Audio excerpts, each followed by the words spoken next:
Hey guys, what's going on? Bengals offensive line. I know it's been a big discussion here in Bengals country.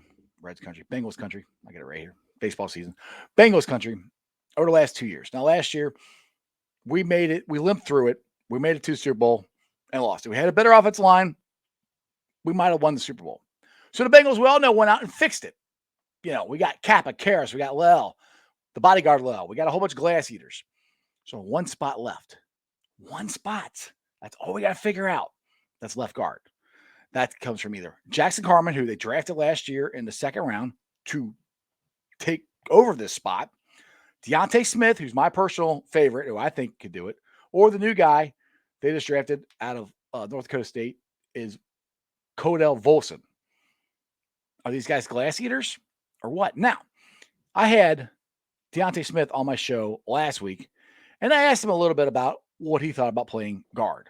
And here he is. Move forward here, and we went to the Super Bowl, and I'll get to your Super Bowl experience here in a minute, but we went to the Super Bowl, and everybody's, our whole thing was we got to fix the offensive line. We got to fix the offensive line. Well, we got 3 new guys in there, and now there's only like one spot open, and I am a big proponent for you to be our starting left guard next year. Some people say I'm crazy, it might not be, but do you prefer, I'm not asking you, do you want to start? Because I'm sure you want to start, but do you prefer guard to tackle, or does it really matter? For me, it's just where the cards lie, that's where they lie. And I'm just going to do my best to show my talents and continue to improve and be ready when my time is called. So, yeah, that's perfect. That's the exact attitude he has to have. He didn't say either way.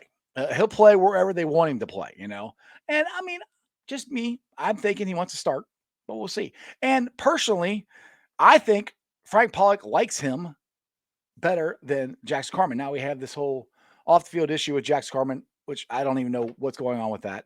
So I can't speak on it because I don't really know what's going on with it. But Jackson Carman did not take over the left guard spot last year, and they did go out and sign 3 free agents, or excuse me, the right guard spot last year, but they signed 3 offensive line free agents. So the only spot open is left guard.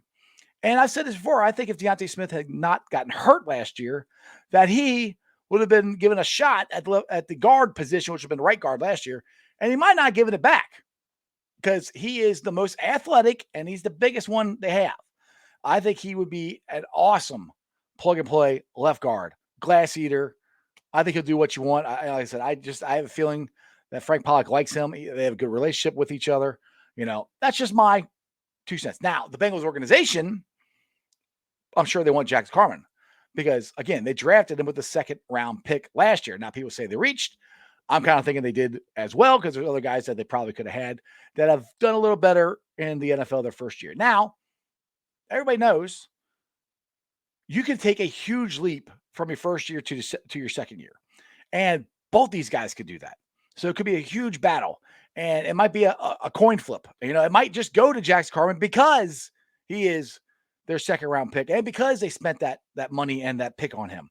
So it might go to that. But you have a wild card now who I think could be a glass eater. And if you listen to Frank Pollock and he's talking about Cordell Volson and just what it takes to play offensive line. And I did a little story about this. Frank said, what? He said, you got to have a little in your neck. You know what I'm saying? So this is what Frank Pollock is saying about the offensive line, what it takes to play, and his thoughts on Cordell Volson.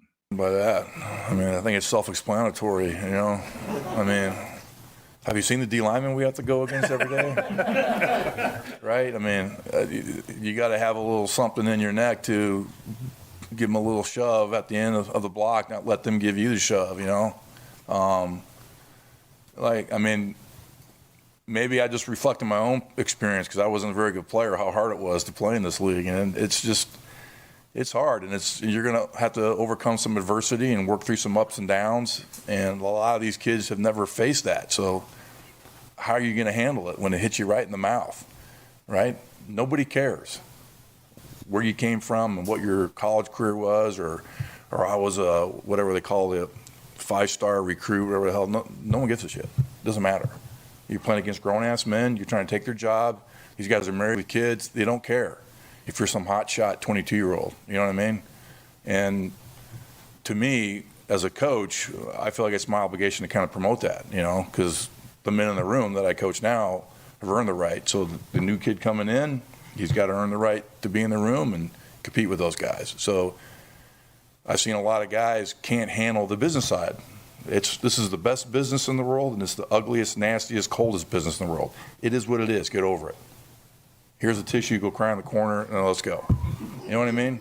If you can't handle that, you're not going to last. And I remember back in my years, I mean, Lap, you probably had guys come through the locker room back in your day that they couldn't handle that. And they were talented guys, but they just couldn't handle the business. I mean, North Dallas 40 had a great scene in there about when you call it, I call it a game, you call it a business. And when I call it a business, you call it a game, you know? And I like sharing that scene with my guys because it's both. And you got to understand it and deal with it and move on. So it is what it is. Frank, what's going to be the biggest challenge for this guy to go from outside to inside in the pros, in this division? Well, he's going against different cats, man. Those guys are insane. I mean, would the Georgia guy have some 340-pound around a 4.7? That's ridiculous. That's insane. Now, like he said there, Volson, again, will play tackle. So he's going from the outside to the inside again, just like Jackson Carman was asked to do, just like Deontay Smith has been asked to do. All these guys played tackle in college, and all of them are being asked to move inside. Now, if you take what Frank Pollock said for what it's worth, and to me, it's kind of I won't say a shot at Jackson Carman, but it's more of a kick in the butt. You know, like, okay, nobody cares where you were drafted at. Nobody cares that you're a 5-star, 4-star, whatever. You know, the Bengals drafted Jackson Carman in the second round. You know, they believed in him. Now, Jackson Carman, it's up to him to take the step and say, that's my position. That's my job. And you got Deontay Smith, and now you got Volson breathing down his neck coming down there.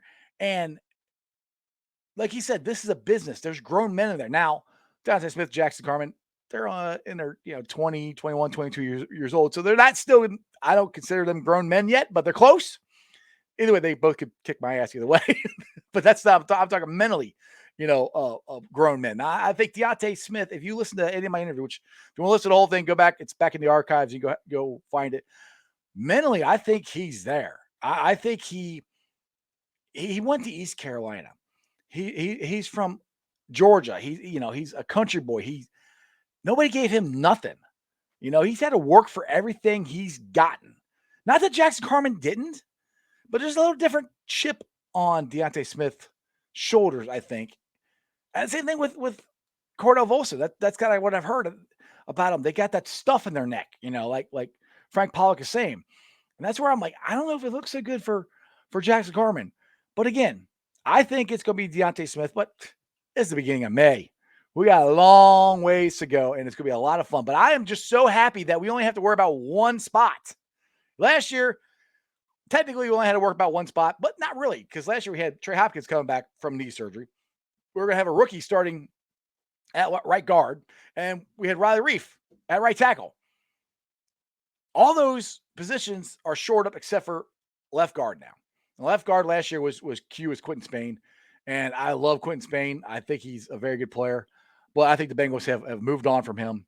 I think Cordell Volson kind of sealed Q's deal up there that he won't be coming back to the Bengals unless somebody gets hurt or something like that.